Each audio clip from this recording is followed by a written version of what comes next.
Visakha Rushikonda beach కు blue flag గుర్తింపు తాత్కాలికంగా రద్దయింది. దీంతో అక్కడ ఎగరవేయాల్సిన జెండాలను పర్యాటక శాఖ అధికారులు కిందకు దించేశారు.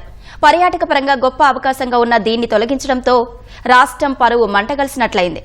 అంతర్జాతీయ పర్యాటకులను ఆకర్షించేలా తీరంలో అత్యున్నత ప్రమాణాలు పాటించాలి. వైసీపీ ప్రభుత్వ హయాంలో నిర్వహణను గాలి కొదిలేయడంతో ఇప్పుడు అది శాపంగా మారింది. రుషికొండ బీచ్ వద్ద 600 మీటర్ల ప్రాంతాన్ని బ్లూ ఫ్లాగ్ బీచ్ గా 2020లో ధృవీకరించారు. ఈ గుర్తింపును డెన్మార్క్ కు చెందిన ఫౌండేషన్ ఫర్ ఎన్విరాన్మెంటల్ ఎడ్యుకేషన్ సంస్థ అందిస్తోంది. కొంతకాలంగా బీచ్ లోకి శునకాలు రావడం, సీసీ కెమెరాలు పనిచేయకపోవడం, వ్యర్థాలు పేరుకుపోవడం, నడక మార్గాలు దెబ్బతినడం వంటివి చోటు చేసుకున్నాయి.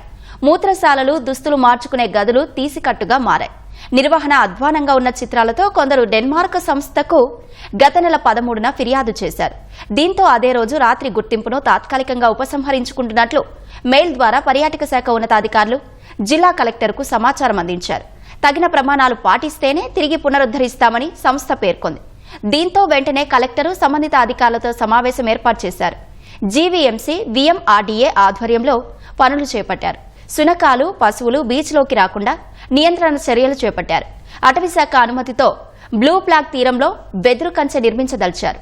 ప్రస్తుతం తీసుకున్న చర్యలపై ఒక నివేదిక తయారు చేసి బ్లూ ఫ్లాగ్ అనుమతి ఇచ్చే సంస్థకు పంపించారు.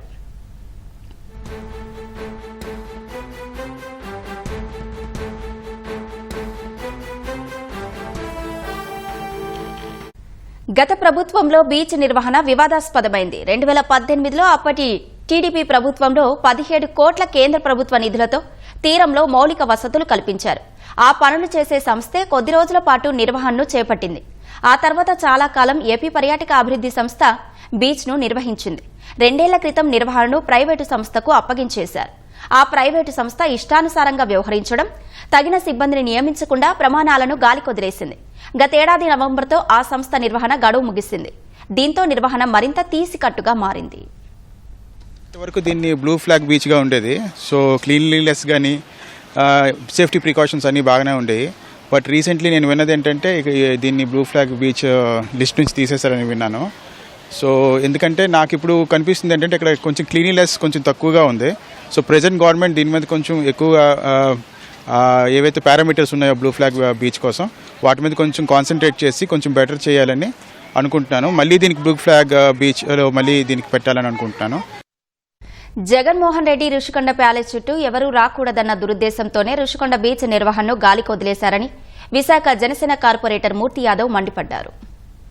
పూర్తిగా వైసీపీ ప్రభుత్వ హయాంలో ఏదైతే జగన్మోహన్ రెడ్డి తన ప్యాలెస్ కోసం 500 కోట్ల రూపాయలతో రుషికొండ ప్యాలెస్ ఏదైతే నిర్మించుకున్నాడో ఆ ప్యాలెస్ చుట్టూ ఎవరు రాకూడదని చెప్పి బ్లూ ఫ్లాగ్ బీచ్ నిర్వీర్యం చేసేటువంటి క్రమంలో భాగంగా పూర్తిగా విధ్వంసం చేసి పడేసిన క్రమంలో ఇప్పుడు బ్లూ ఫ్లాగ్ సర్టిఫికేషన్ రద్దయ్యేటువంటి ప్రమాదం వాటిల్లింది.